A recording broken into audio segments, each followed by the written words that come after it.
You're listening to the Paranormal UK Radio Network.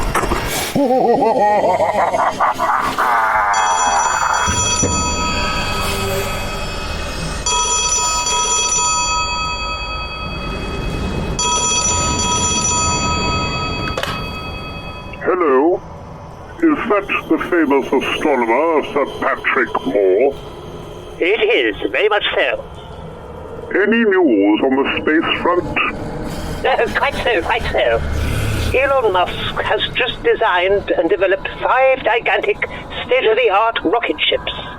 All members of Parliament, along with the American Senate, have first-class tickets aboard them, you see. They're told they're going to the moon. Told? Where exactly are they going, Sir Patrick? The new anomaly discovered recently astronomically. A huge black hole.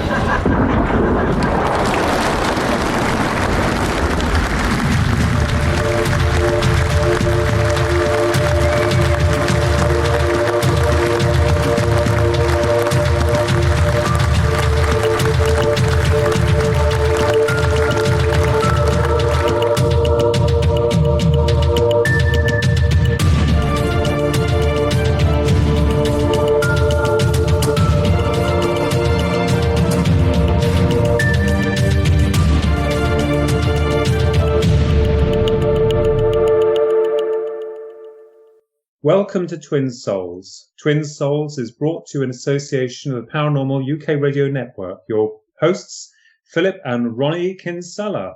Now, today our guest is a wonderful guy, a brilliant author. His name is Paul Ascough, and we have both met him.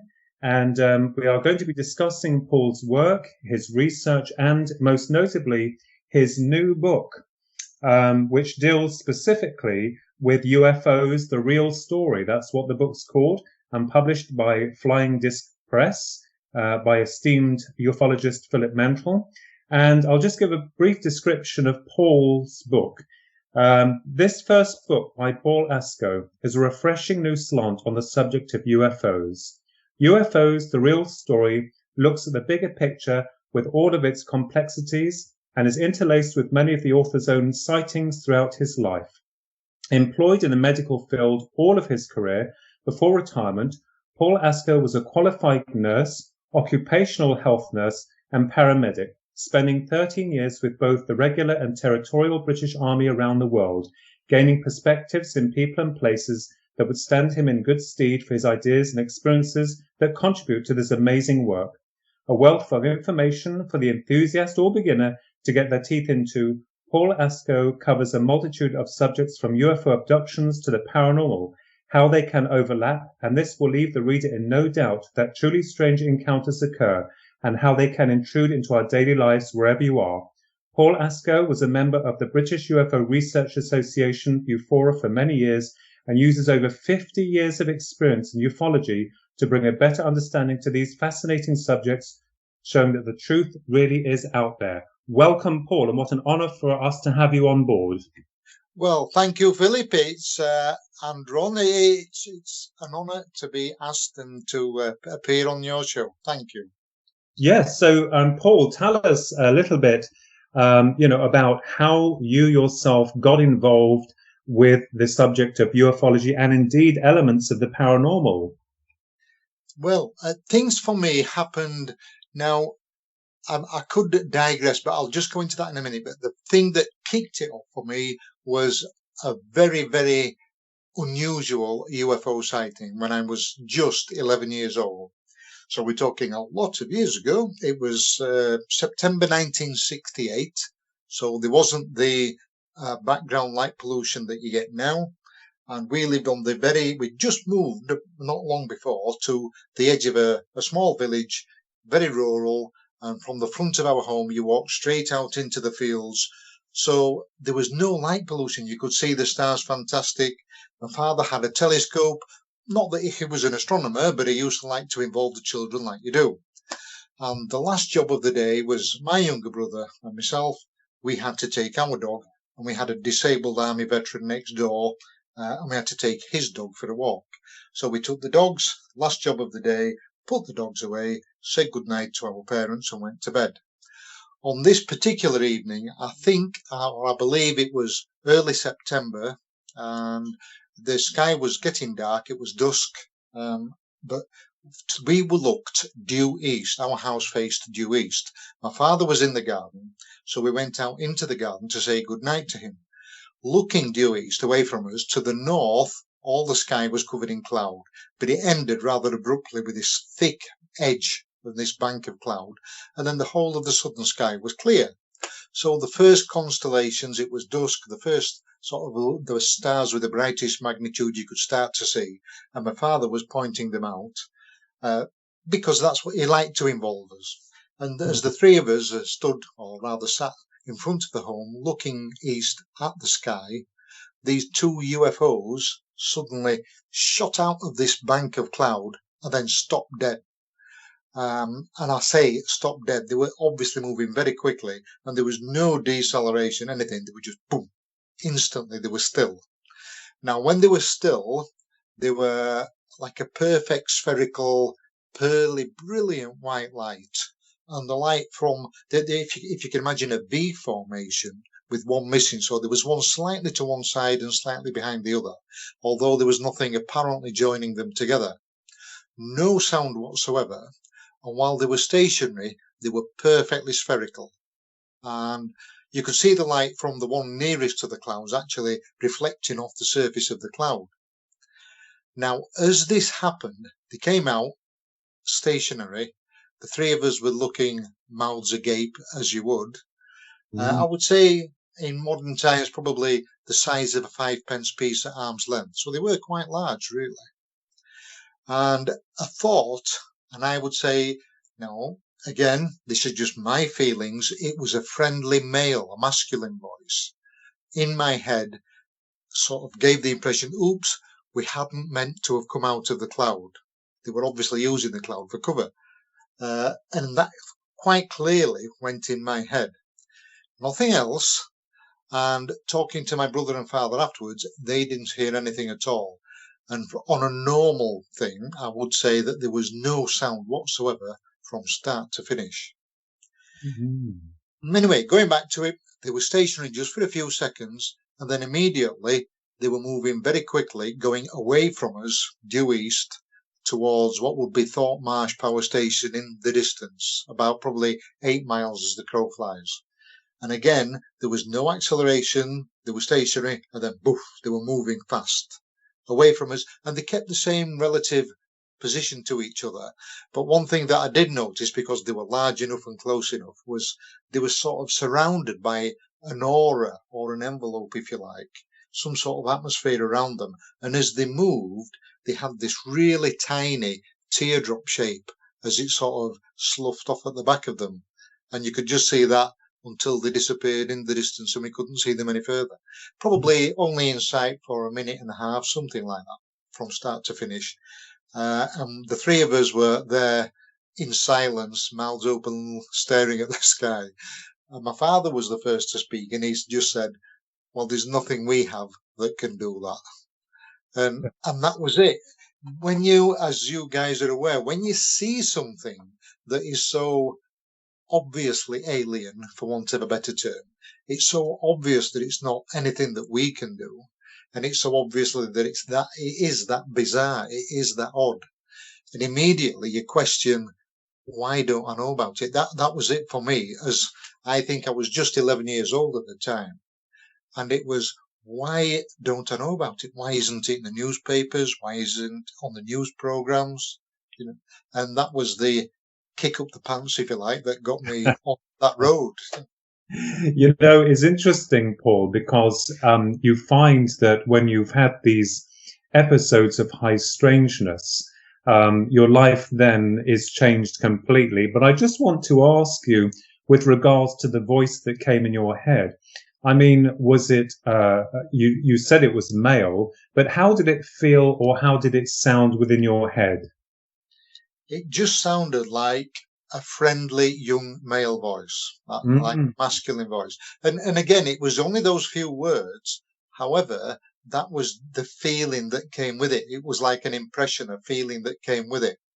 Did your this is Ron, Paul? Yeah. Did your father believe in UFOs prior to this? I mean, it sounds like he just accepted the fact that what you've seen were like something that could not be developed here on Earth. Did your father have a belief in UFOs before? Have you ever seen anything like this before? Do you know? Not that I'm aware of, and as children, he'd never divulged anything of that kind to either of us. However, once we'd seen that, he then went straight out, and he had a friend, the Eric von Daniken book, Chariots of the Gods, had just come out, or not long. So he was an avid, or dare I say, reader of the Eric von Daniken series of books. Yeah, I think that's really nice. I think it's really nice that he actually, as yourself as well, embraced it, whereas some other people or many others dismiss it and don't want to talk about it. It's nice that your father and yourself as well looked into it. I think that's quite a nice thing to have happened, you know, to not just dismiss it, but to just acknowledge it. Yeah. And one other thing that I'll go on to later, if I may, was please. Different people's memory of things. And my brother, although he remembers it, he didn't get any voices in his head. And he says it was just a bizarre sighting, and that was it. He dismissed it, and he never followed it up. And it was like, I mean, for me, and I would think you guys would be the same, it's how can you not want to follow it up? How can you not want to know? Yeah, I mean, at the end of the day, I mean, you know, as you quite rightfully specified, Paul, you know, as intelligent people, as, you know, very intelligent yourself. I mean, you've been in the army, you've been in the medical establishment, you know, you're a sound, grounded guy. I mean, sure, you want to find out more, and it becomes almost like a bug where you can't let it go. It just keeps building up. So from this, like a pilgrimage, it's when you've been shoved down the rabbit hole, there's no returning, is there? There's no going back. We said that. So where did this then lead? Because you've done a phenomenal amount of research and you know, into not just the UFO phenomena, but also the paranormal aspects to this, and also being a part of U4. I mean, what happened after all of this when you started to become a little bit older, Paul? Right. Well, from that day forward, I wanted to know about it. So for me, it kicked me into doing the research and wanting to know and to find out more. Now, we have to think back in the late 1960s, we did have, actually, our village did have a village library, but obviously they had no books of UFOs in it. And so for me as a youngster then, it was getting the local transport either by train or by the local bus routes into the larger cities to even find a bookstore or a library that would even stock a book about UFOs. And then you had to order them a lot of the time. And so it was a lot of groundwork and going about and finding places that would actually order you these books so that you could get them in and read them. So to go on from that then, the next thing that happened, quite bizarrely, and this comes quite often, but I don't think there's no such thing as coincidence. Everything happens for a reason. There's some, what can I say, grand master plan that we are just part of, and when the time is right, that door will open. And if it's not the time, that door will not open. You know, you can't make things happen, and everything happens for a reason. And for me, I've always said there's no such thing as coincidence. And when the time's right, that's when you'll move forward. And when we moved to the home, my father, I've been brought up quite strict religious upbringing. I'd initially been dedicated a Methodist, and then we went to a private school till I was 11, being of the age that we did our 11 plus and went to grammar school. But the grammar school, unfortunately, in my case, was too far away because we lived in a small rural village. So I finished up going back into normal secondary education and then going to high school. However, that said, what happened was my father brought us up quite strict Church of England for the majority of our normal life that I can remember. So I was dedicated Methodist. I was baptized and brought up Church of England. You had to go to Bible classes. You had to join the choir and all this. And then when we moved to this new home, it was about 100 meters away, 100 yards away from the local village spiritualist church. And one or two of my father's colleagues actually went to the church. So as children, you go to wherever your parents take you at that age. So we went to spiritualist church then. So I finished up. I was dedicated, I've been baptized, and then I had the naming ceremony for the spiritualist church. Now, as you get a little bit older into your teens, as we all know, other things take priority in your life. Like for us, it was sort of your sexual awakening and getting into cars and motorcycles and other hobbies that take precedence over parenting type of thing. Mm-hmm. So you tend to lead your own life. Now, I was an absolute avid reader. I'd read 2 or 3, 4 books a week. And my parents were really didn't know, as you'll be aware, when you're sort of in your teenage years, you lead your own life type of thing. Oh, yes. So once I got to that stage, we never attended the church except for the odd maybe wedding, funeral, Easter or Christmas event, and that sort of the usual celebratory things. But otherwise, as teenagers, we didn't go to church. Anyway, this day I'm going out to meet some friends, and as I walk past, because obviously leaving our home, we walked past the church. And as I walked past the spiritualist church, there's this old guy in a brown 3-piece suit, I can remember him now, stood outside the front door smoking away, and he just looked over at me, and I did not know this man. But anyway, he said, "Paul, have you got a minute?" And I thought, oh, how does he know me? And I just, like you do, well, he must know me mum and dad, so that'll be. Anyway, I walked over towards him, and I don't think I actually spoke. I didn't say anything. And he just said, "Have you got a minute? I just want to show you something." And he got this scrappy piece of paper out of his pocket, a little pen, and he wrote something down. And then he showed me what he had on the piece of paper. And there was just the 3 letters, UFO. And he said, "I've been told by Spirit to show you this and to tell you you're thinking along the right lines." Wow. Now, I hadn't met this guy, and as far as I know, even now, he did not know, because my parents didn't know that I was that much into UFOs. So for a complete stranger to me, even if he knew my parents, for him to say that to me and show that was another stepping stone, if you like, to think there's definitely a bigger picture going on here, you know.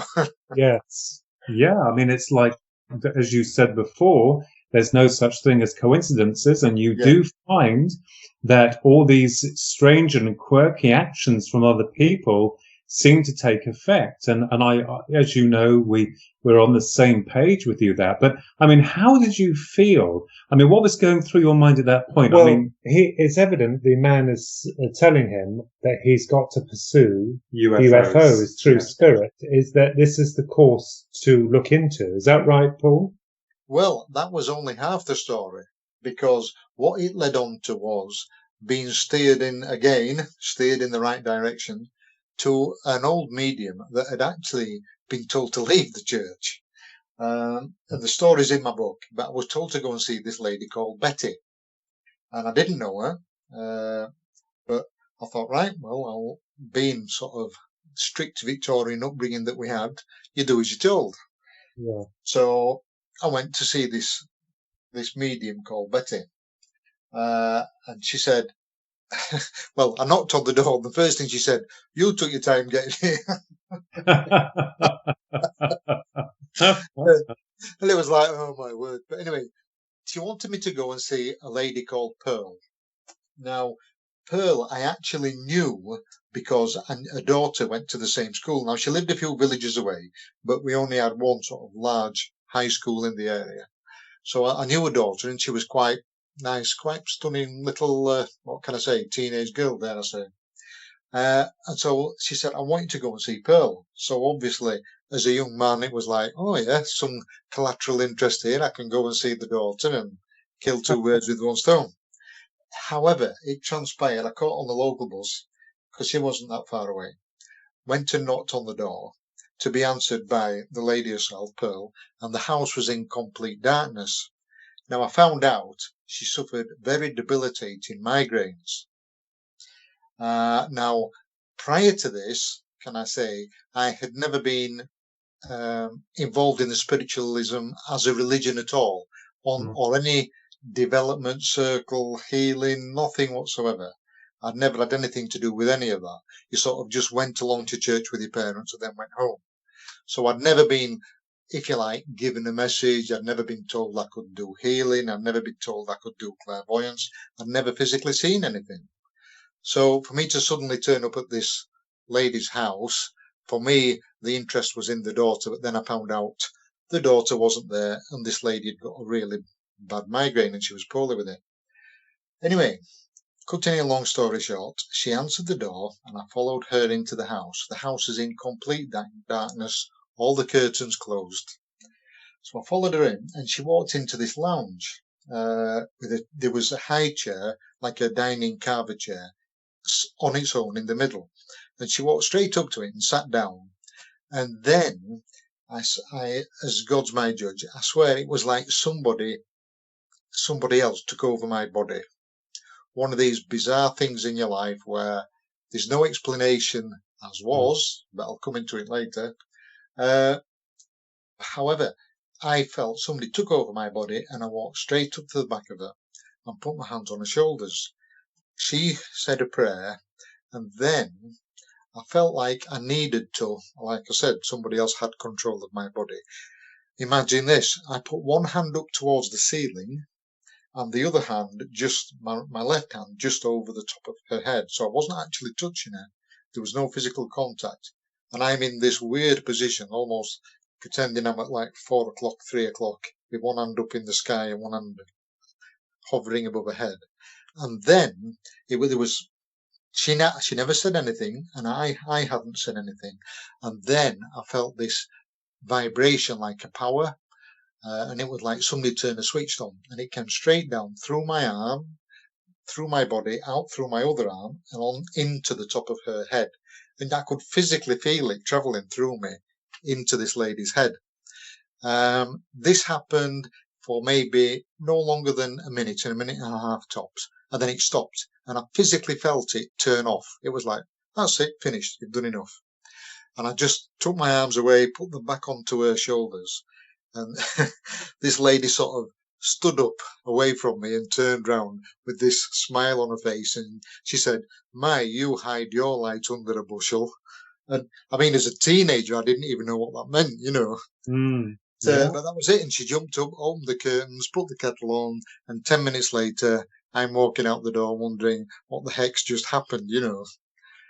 Good Lord. And, you know, it's really weird because in retrospect to what you're saying, you know, the same happened with me and my brother.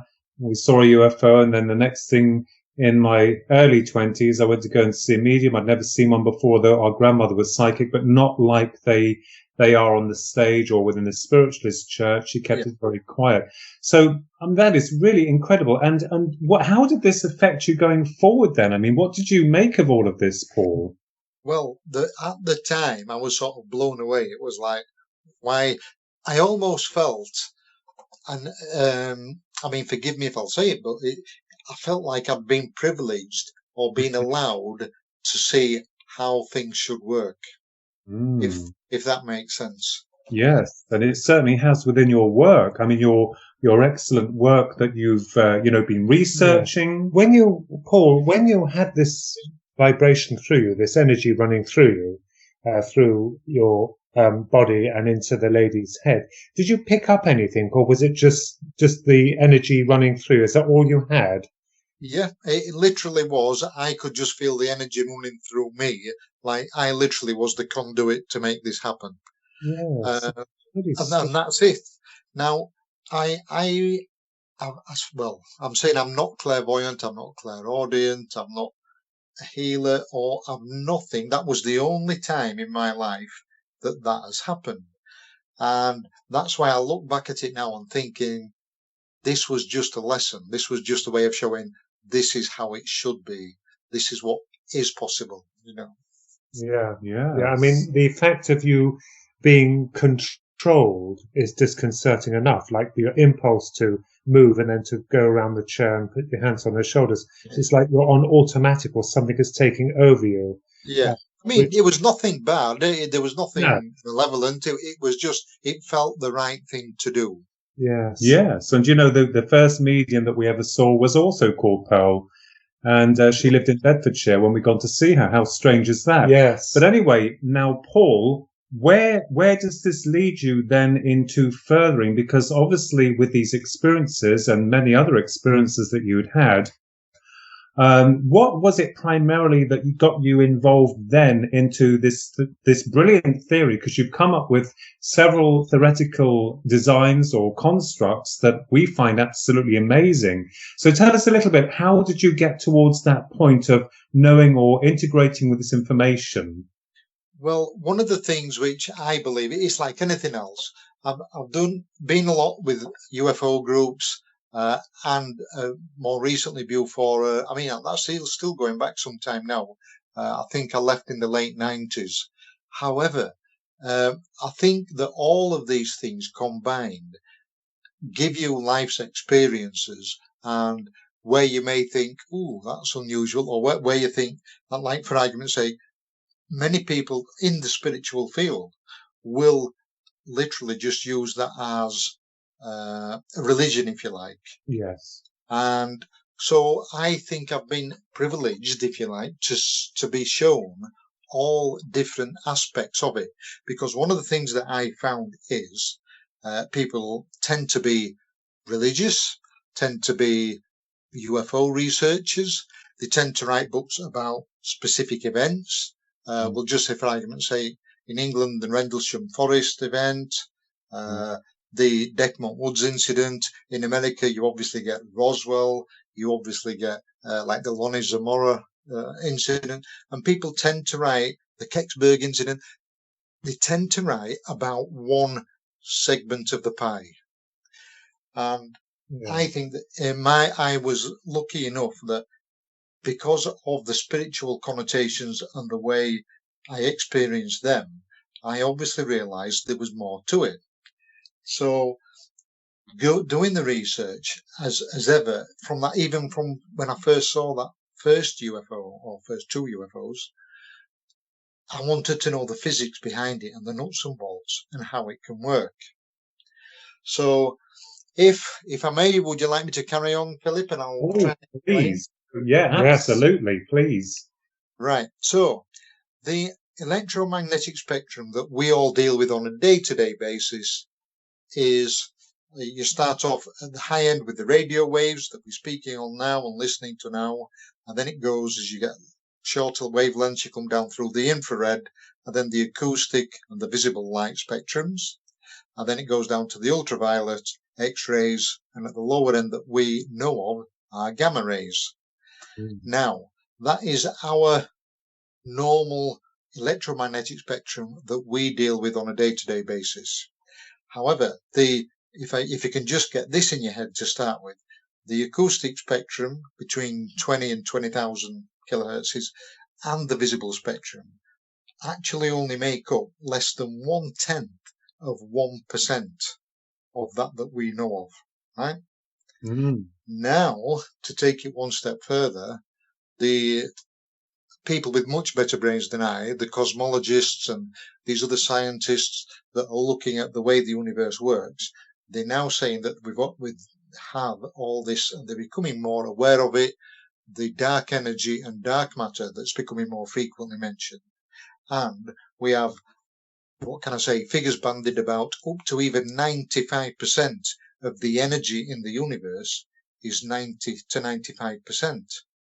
Therefore, we are only aware of 1/10 of 1% of 5% of what universe is, and energy is available in the electromagnetic spectrum. So we're absolute beginners, just scratching the surface.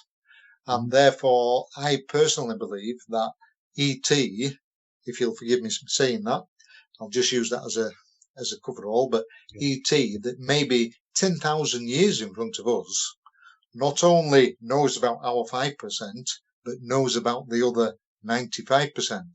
And not only do they know about it, they are completely able to understand it and can control it. And that is why we have this difference, and why they do such bizarre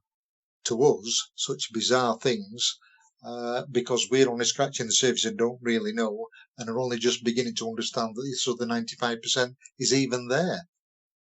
Yes, that's incredible. And the beautiful thing with your book, because I have read your book, the wonderful thing about your ideas and research, because you've stretched beyond the boundaries of not just time and space, but also the physical nature of reality.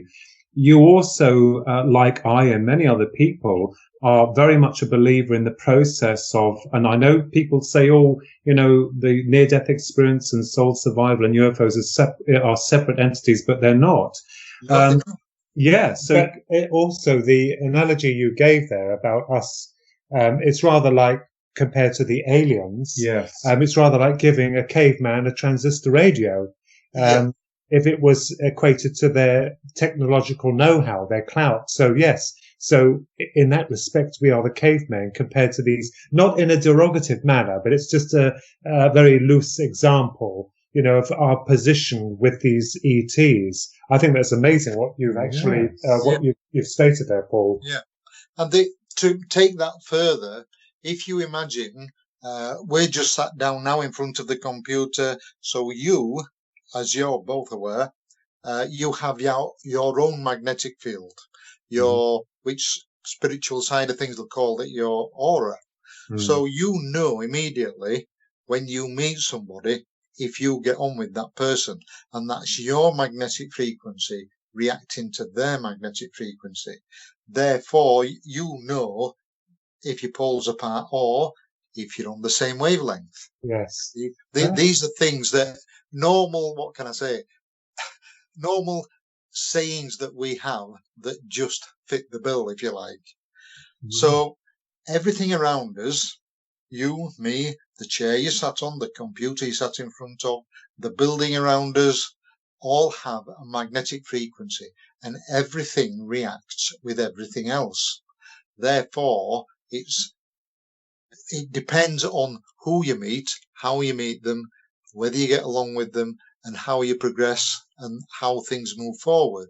Now, if you think about it, whatever you think, like Einstein said, energy is universal. It cannot be destroyed. It just moves from one form to another.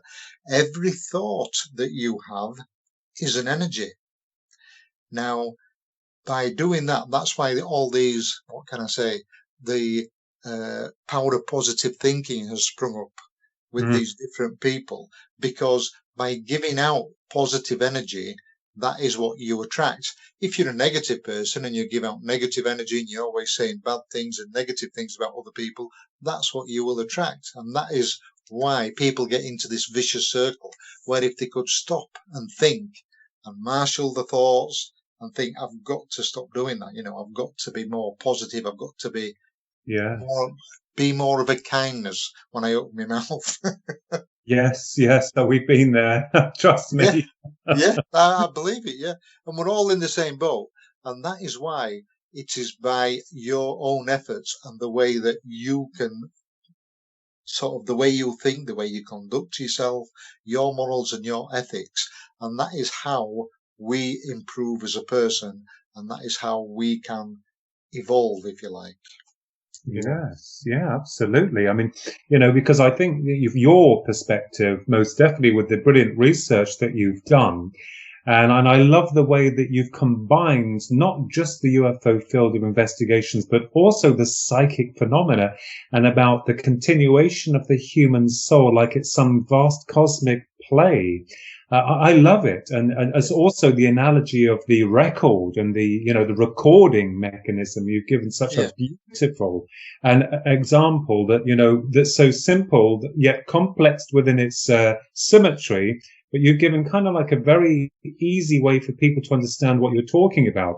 And you do go into a lot of the soul and the purpose of our being as well. Yeah.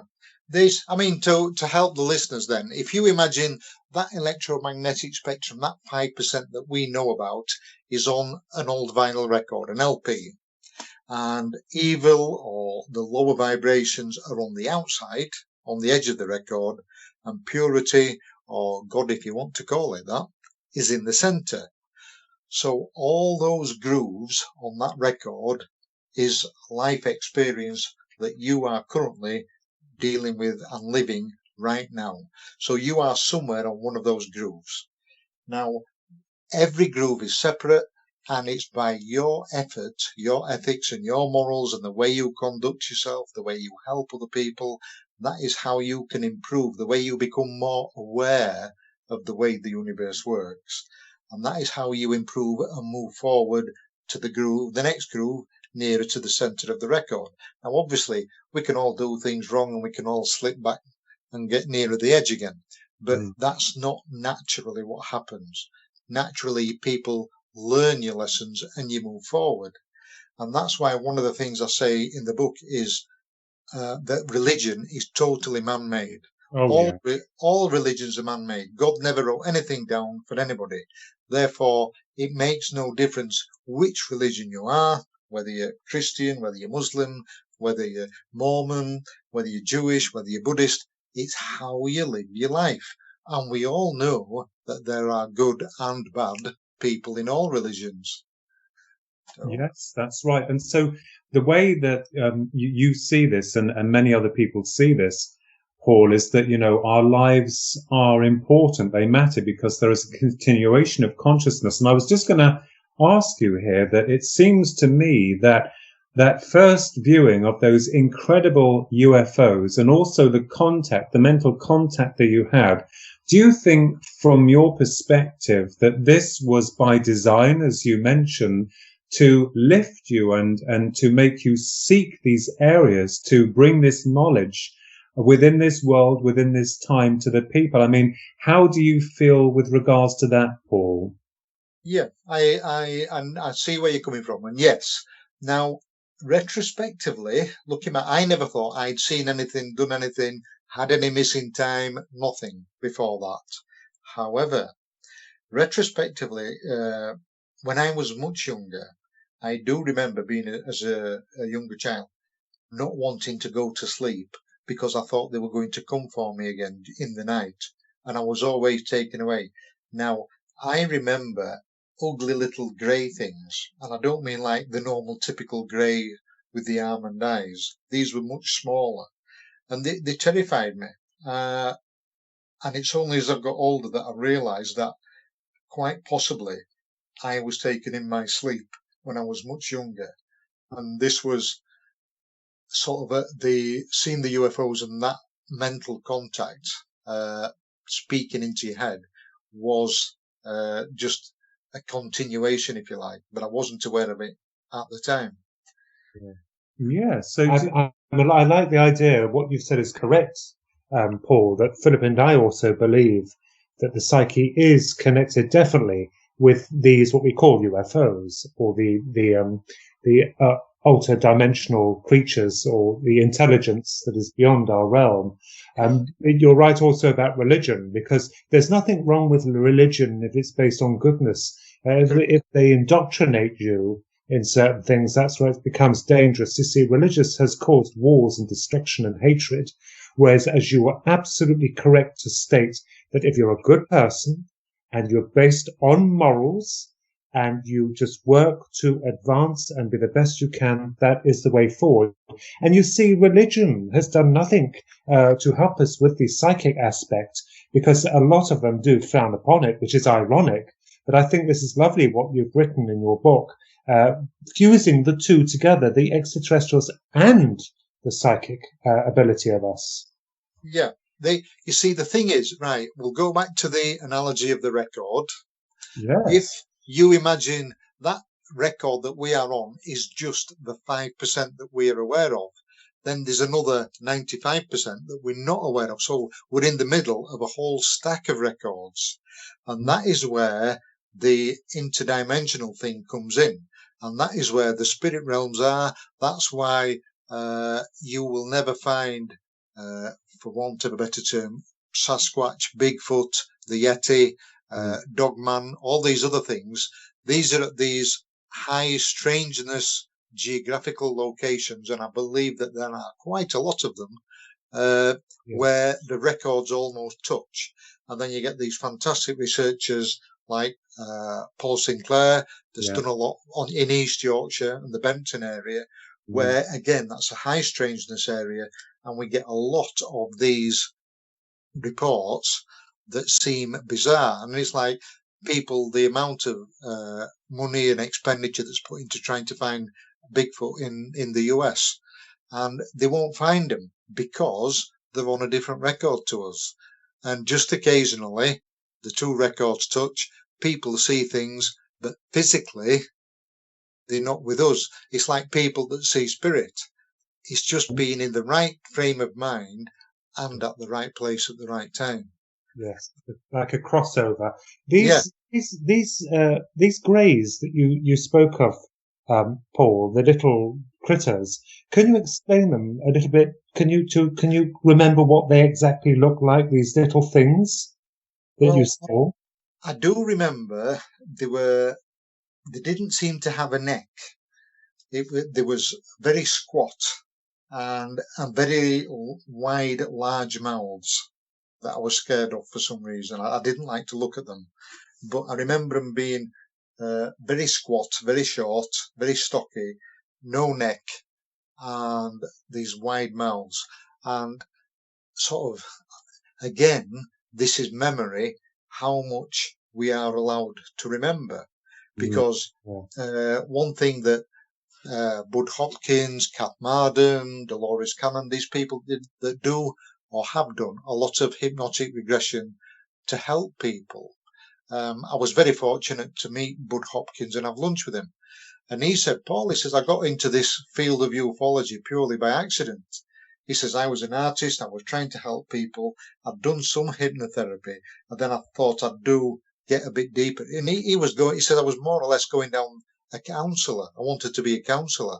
He said, but when you get the same people, or rather completely different people telling exactly the same story, and he said, Paul, it made no difference what sort of type of life they came from. They could have been very wealthy, they could have been very poor, whatever geographical location or country. He says they were all saying almost exactly the same thing. And he says these people couldn't possibly have known each other. He said the only thing that connected them was me. He said, so how come all these people so far apart and completely different lives are telling me exactly the same thing? There's got to be more to it. And that's how we got more involved with the hypnotic regression and trying to help people. And that's part of it. Again, going back to UFOs and ET, is we are only allowed to remember what they want us to remember. Yes. Because, again, our memory and our thoughts are something that's an energy that is an energy that they can control and they're the masters of, and we are not at all. I mean, even somebody like Calvin Parker, who Philip's just done all the book about Calvin and doing more research into that. And it turned out that Calvin has actually had 4 abductions, but he only naturally remembers the third one when he was with Charlie Hickson. That's interesting. And, I think this is so amazing, Paul, and your work and your book. And, you are considered a pro because of the many years of experience. I know, none of us are experts, but my goodness, I think that what you've brought to the table, the theoretical contents of what you've brought forward is really fascinating. And it gives all of us hope. It gives me hope because, like yourself, it wasn't just about the UFOs and where they came from. And as you were a kid, you romanticized about meeting them, landing in a field and meeting these wonderful space people, but also about the big question of the afterlife, which your work encompasses quite a lot of, because there's obviously you are of the belief that there is a continuation of consciousness. So what I wanted to ask you, Paul, is at what point do you suppose that these ETs do you feel that they're helping the individual by coming in and lifting them to another level? Or do you think that most of what's going on is something that we're beginning to accept on a larger scale of reality? Right. I personally believe that there are many different types of ET. And if you imagine that we are on, well, I'll go back to the analogy of the record again. We are on our record, striving by whatever means to progress and get towards the centre. I believe that that is a universal constant, no matter what life form you are. And I think that ET is bound by the same rules, if you like. They too are trying to get to the centre of their record. It might be 5 or 10 records higher up in the stack than ours, but they still have to be good, if you like. And that was one of the things that I conjecture in the book is it a bizarre act of kindness that they don't allow us to remember, because people do get frightened, obviously. And as I've put, from most sort of places in the world where people are trying to look at the local flora and fauna, and they'll catch birds, they'll ring them, they'll make sure the right size, the right weight, they're doing okay, and then they let them go. Is it a bizarre act of kindness that they're doing a similar sort of thing and don't want us to remember? And that is why occasionally people remember little snippets.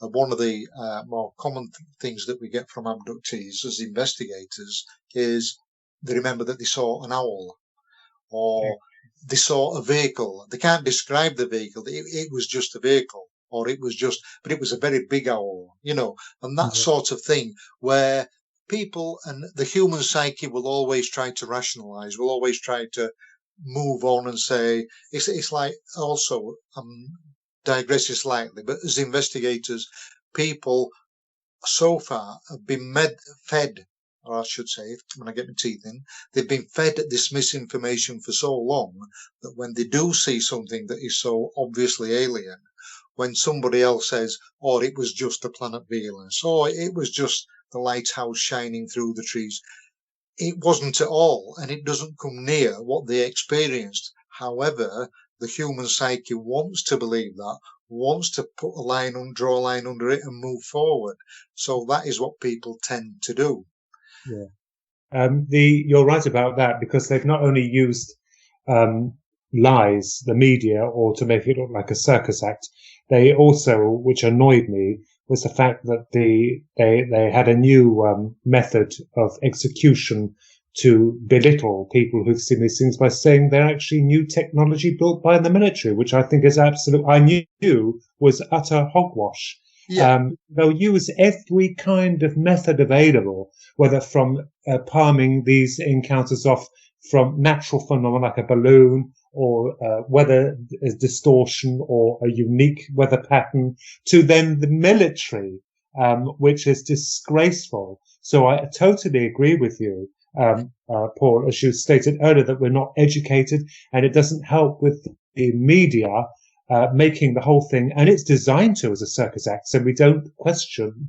This is what annoys me about the media. They have been atrocious with it, and also to the fact of some of them now, some learned men now swaying more to the point of UFOs and completely changing their testimony. They soil it first, and then they think, oh goodness, is this good for public relations with me? So then they come out with, actually, I do believe it. So you've made a valid point there, Paul. Absolutely. Yeah. I think that there's a lot of that goes on, and a lot of people, dare I say, even with the new ridiculous COVID thing that's going on now, is people are just going along with what they're paid to do. And it's absolute scandalous. But at the end of the day, they're going to be moving back towards the edge, and we're not. So don't let them get to you, Philip. But Paul, I have to say also that I love your book, your work, the way that you execute meticulously, because you can tell from someone and their work that you're dealing with a genuine person, an informed person, an intelligent person. And what I love is this: we're on the same page here, because I've always known that there was much more than this reality. And I think that from your perspective, the way that you execute that within your books, it kind of like pleases me greatly, because, this idea of this record stacking, dimensions being higher than ours, and sometimes they can lower, and interaction with these objects come in, I think is absolutely amazing. and incredible. And we, like yourself, feel absolutely blessed. I mean, you know, there's also been a major incident that I didn't find very, appealing, but I've learned from that. I've survived it and I've grown. So how do you see that, Paul? Yeah, I'm Philip. I agree with you completely. Well done. But the thing is that as we know, it's very difficult getting the media and the rest of the world on board. And so, to me, things like that's why I've tried to put using the analogy of the stack of records, because what people tend to do and have done in the past, as you'll be aware of, is people tend to get overly scientific. So when you're reading something and you're interested and you want to know, then they go too deep into a subject. They try and get very scientific, and it's like, I can't be bothered. It makes it hard work to try and understand it. So what I tried to do with my book was just do it, if you like, for the ordinary layman who can just pick it up and say, yep, I can understand that. And that is what I wanted to do, was put it in simple terms. Not that it's a simple concept to take in, however, but it was just put it in language that everybody could understand. And it's like moving on from like people being scared of death and one thing and another. At the end of the day, this body that we inhabit now has to stay on the planet and the vibration that it is now. And therefore, when it's time to move on, it's just like getting rid of the old car and you get a new model. You know, it's time to get in the new car, you know, move on. Let's go for it, you know.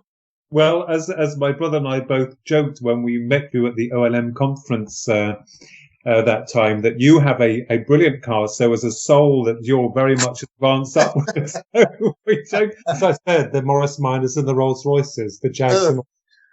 I like that. Yes, that's a good point. So I want to ask you, Paul, in this wonderful, world that, at the moment isn't so wonderful, but for us, researchers as yourself and people seeking the truth, I think it's a wonderful time because we are graced with the understanding that there is much more than this mere physical reality they're existing in. So one of the burning questions I'd love to ask you, Paul, is that this idea of reaching perfection and excellence, which is beautiful, and I understand that, once everything has reached, or if it does reach that state, do you think the whole of creation is like some grand play or something like this? Well, now there asked the $64,000 question. Yes. Because to me, it's an ongoing thing, because there are so many souls that need help, that need guidance, that need development. It's just to help others along and be part of that. And as part of doing that, you're helping yourself and you're still going in the right direction too. Now, if you think about it again, using the analogy of the records, as you would with ET, there are different levels, and there are so many different levels that to say it takes a lifetime is just a fraction of it, really, because it's the different experiences and the different spheres of experience. So whether you would be a spiritual guide, whether you were on this earth, I believe personally that people come to earth as a lower vibration.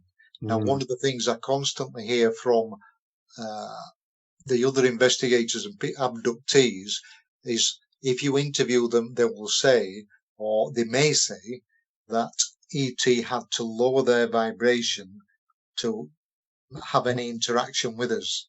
Yes. And I think that's very true. And I think that just because you're moving into a new car, the new car might not be on this plane where we are now, and you may be with ET, but just one of them. You know, there are so many levels, and they're all learning. They're all a classroom within the whole curriculum, if you like. Oh, it's just absolutely incredible, and I've got to say, and Ronnie as well. I mean, you're an absolutely ace guy. Your theories are absolutely brilliant. And I think you've taken a brand new perspective. Of course, you hit the major headlines with your work, and all credit due to you, of course, about your new book, UFOs, the real story. And tell us a little bit now about where you're going with your research, Paul. What's going on with your life now at this moment in time? Right. Well, I'm enjoying getting the theories out there because, as I said earlier, people tend to do slices of the pie or pieces of the pizza, if you like, when I want to sort of open people's eyes up, because there are people like such as yourselves that are aware that there is much more to it and that it is all connected. And for me, what I want to do now is to get more people on board thinking that way. So there's so many things that it explains. I go into more in the book how electromagnetic frequencies, because again, I'll use the phrase ET, they are masters of it. They are the ones that are there all the time, but we are not aware of it.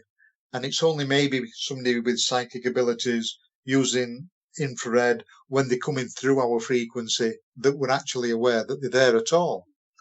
Yes. And for me, it's just getting more people aware of the bigger picture and what is going on around them. I mean, if I may just digress slightly and talk about UFOs again. Yes, please do. The way that they move. The other thing it gets you so annoyed. I have to turn the television off sometimes when you're watching these programs and you get these spokesmen for the ministry and all these others, and even scientists. I mean, honestly, we used to have a saying when I did 13 years in the military, and they used to have this saying, bright but useless. And you get these people with these degrees and all, and they haven't got an ounce of common sense. They're just bright, lighthouse in a desert syndrome. They're bright but useless. And that's how they are. And it's like they cannot see that something that is so advanced. I mean, think of it logically. Look how far we as a race have come in the last 100 years.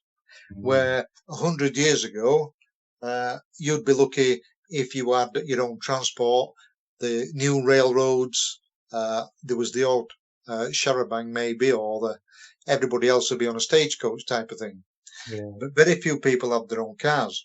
And then even just communication, writing letters, look how far we've come. I mean, now we can, within minutes, talk to anybody instantly, anywhere in the world just about. And think of a race that may be 1,000 or even 10,000 years in front of us. So, as you said earlier, it's like it would be magic to us. So as they're coming down through the frequencies, going up through the frequencies, occasionally they are going to go through our visible spectrum. And that is when people will normally see them. Obviously, more at night because it's dark and then they're up there and you can see them. But if you know about that, if you're aware of that, it's like for yourselves, abductees, how can they take me out through a wall? How can they just appear at the side of the bed? How can they do this? How can they do that? And it's because they are controlling the magnetic spectrum. So they're able to come straight to you if they want. They're able to take you out of that. That's one of the things that abductees say is there was silence. And by silence, I mean complete silence. There was no background traffic noise. There was no wind in the trees, no birds. There was nothing. And that to me is obviously because they've taken out of your frequency and you're now in a different frequency altogether. So you're not going to hear anything. And that is why they move like they do, because they move. And one of the things that as investigators you get constantly was they move everything was controlled by thought. On the Rendlesham Forest thing, when he said he put his hand to the craft and he felt he got this download, he got this transfer of information. And that is because that is a direct connection between his magnetic field and the magnetic field of the being that was controlling the craft, because It's the magnetic field of the person, of the ET, if you like. Yeah. And that is why there's no such thing. This makes me laugh when they say there was no heat plume, there was no visible flight surfaces, those sort of G-forces. What a load of baloney. They don't use our physics, you know. They think and they're there, you know. And it's like speed doesn't come into it, maneuverability doesn't come into it.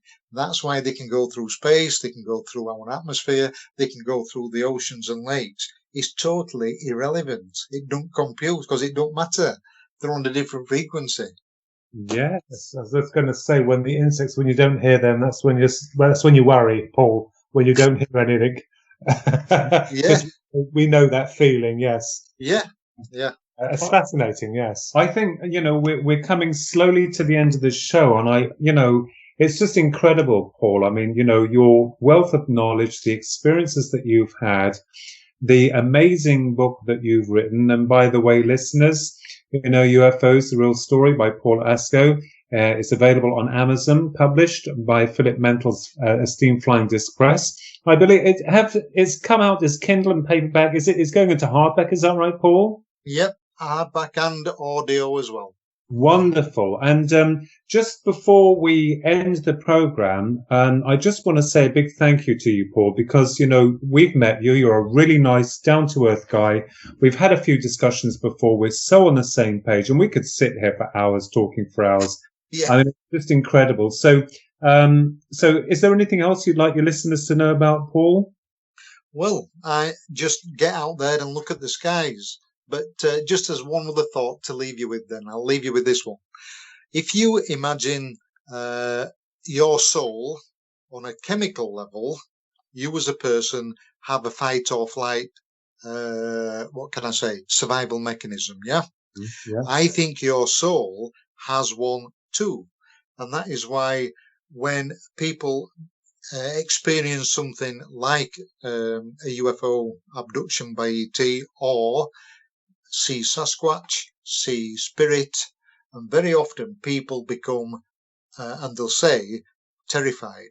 They'll say, it was absolutely earth-shattering. I was terrified to my core, really, really frightened. And I believe people get this abject terror because it comes from the soul that recognizes that you're going into a different vibration and you move into a different record where it knows this body shouldn't be. Does that make sense? Yeah, that is real super thinking. It's like animals reacting to things that we can see because their perception is higher than ours. Yes, I like that. Well, I'll tell you what, Paul, you, me and Ronnie will go into one of those sacred places and we'll be absorbed into that dimension so that we can study it and then hopefully get ourselves away from this world. Well, it's not that bad, but anyway, I like the idea, Paul, of you actually stating that with these ETs, you do get the good, the bad, and the ugly. I'm glad you said they're all good because there are dark ones out there as well. It depends, as you said, the frequency of what you are at or the level of this record or what edge it takes. Yeah, so I do believe that there are ETs that are much better and much more sympathetic than others. Yeah. So that is awesome. And Paul, thank you so much for coming on Twin Souls and talking about your experiences, your brilliant theoretical models, and your book, UFOs, The Real Story, which everyone out there, you've got to go out and read this book because it will open and blow your mind in a really good way. And then, of course, it's up to you to go out and start finding your own bits and pieces out there. So are you working on another book, Paul? Well, I'm thinking of expanding this one and maybe if I can get enough material together. But it's like anything else. Once you've done the basic thing, it's how do you expand? Because I'm a Yorkshireman, Philip, let's face it, and you always think that you're right. So now I've done it right, I don't want to mess it up. I've got to tell you that the same applies when you start a new project. It's like, oh my Lord, I think I've bitten off more than I can chew. How am I going to do this? But eventually you do get there through belief, persistence, and a real knowing that you're right. And I think that's important. So thank you so much for coming on board, Paul. and all success to you and your books. And thank you both so much for having me. It's been lovely. Anytime. It's been smashing having you. Thank you very much, Paul. So that just leaves me to tell you, the listeners, you've been listening to Twin Souls. Our esteemed guest is Paul Ascough, author of UFOs, The Real Story. Go out and buy it. You will not be disappointed. And you've been listening to Twin Souls in affiliation with the Paranormal UK Radio Network. Watch the skies and as Fox Mulder says, believe.